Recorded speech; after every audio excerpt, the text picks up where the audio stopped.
Okay, so as a person who watches YouTube all the time, and I hate it when intros take too long, I'm just gonna get right into it.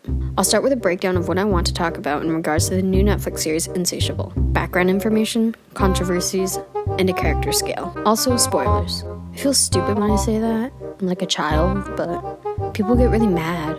Background information. So Insatiable is a 12-episode Netflix original series.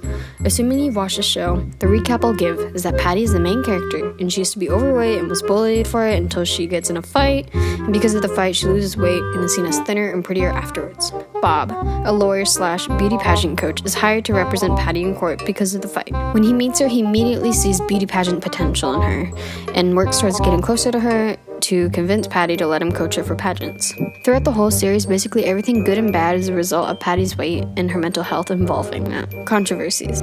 Since even before the show was released, the show is getting bashed, and I mean bashed.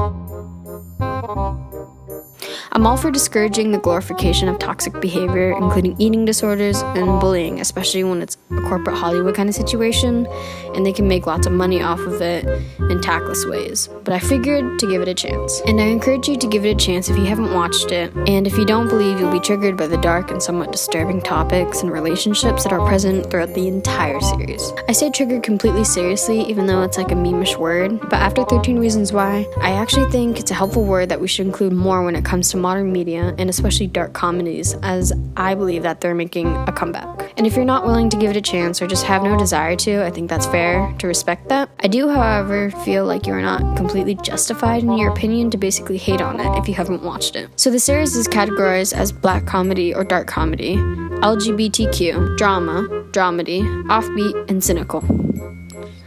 Well, at least they're honest. To me, when the trailer started to blow up and get a lot of attention, my initial impression of the show was very different from what I thought of it afterwards. Right now, today, on August 14th, Insatiable has a 6.8 out of 10 on IMDb and a 7 out of 10 on TV.com. I'm definitely no expert, and I'm just here to give my 2 cents, but those are good ratings, right?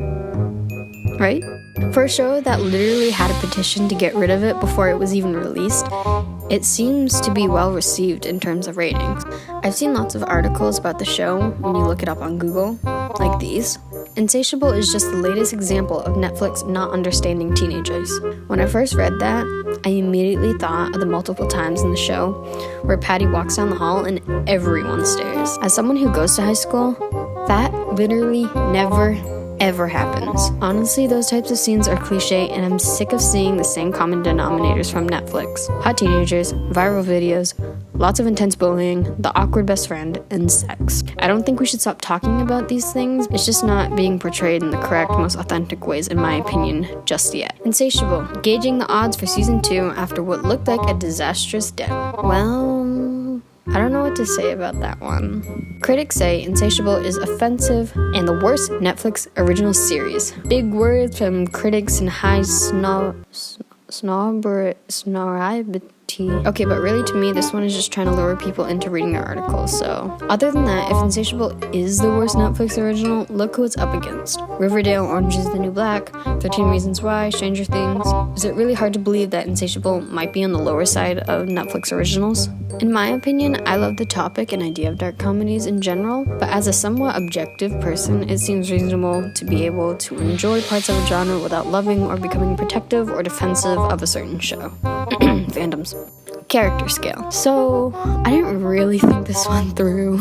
Don't know how to scale them, other than from likable to most unlikable, or good to bad, or good and evil. But I'm just gonna go. I tried to scale them from my opinion best to worst. Best in my opinion is Noni. Regardless of the obvious stereotype of the awkward, less popular, kind of weird best friend to a more desirable character, she's probably the most genuine character. I liked how they changed the stereotypical jealousy that Noni had towards Patty in a different way. In other words, I like that she's gay. And I like how her narrative was a more realistic self-discovery, and how I never really saw her say or do anything that wouldn't happen in real life. Choi. He as well seemed very real and acted like a teenager, which just made him more relatable and likable. That was hard. Also, I think he was one of the funniest characters because of his comedic timing and what he made of his screen time when he wasn't really involved a lot in the series as it went on. Angie Bladell. Regardless of her reckless behavior, I liked how she tried to be a better mom for Patty. Until she ran off, but still. Brick. He's realistically hot, honestly. Kind of. Like, not too much, but not too little.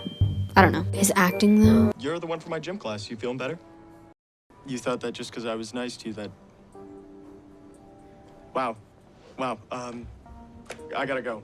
I went up and down on my opinion of his performance in the first few episodes, but I think he portrayed the anger and frustration that Brick was being thrown into well, but he seemed oddly monotone in a couple scenes, and it was kind of weird. Dixie. I thought she was really funny in a borderline offensive way, and that her antics could be excused by her crazy mother. I think she was more of a comedic character on purpose, and it feels silly to overanalyze what I think the show wanted as a funny, outrageous character to move the plot forward.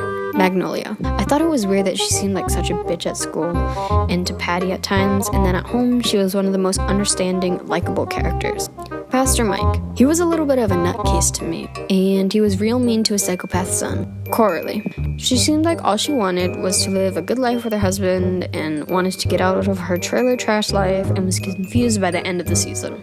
Understandably. Bob Armstrong. I think he meant the best, but he really got roped into things and neglected his past and present as it came along, like most people do, so it's kind of relatable. Bob Barnard. He obviously isn't parenting, like, really well, because Magnolia goes through dips of pageant interests and has drinking and drug problems. Once the Bobs began to get together, this Bob seemed more comedic, trying to convince other Bob to be with him, which I saw as a missed opportunity to make the show, like, more soft and feely. Roxy. She's manipulative and crazy, but I feel like her psychopathic mother is partially to blame.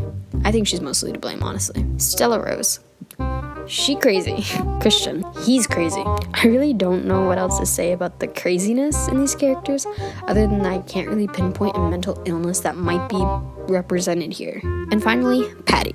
To me, Patty seems to have her priorities based around her selfishness, but they also seem to be everywhere. The goal for her and for Bob throughout most of the series is to qualify and compete for regionals. For a somewhat easy goal that could be achieved by hard work, Patty is all over the place. But I guess that's what makes the show exciting. Patty is destructive, selfish, and hateful. I also found the part about Patty having a demon inside of her was a waste of time. It didn't make the show more dark, which I think was their intent, but it seemed like it was easy to throw in a Ouija board, a storm, and a stalker just to make it seem a little eerie and dark. So in this video, I spent a lot of time paying attention more to the overall impact of the show and the characters rather than the plot itself. I felt like the plot had a lot going on, and I just haven't processed it completely yet.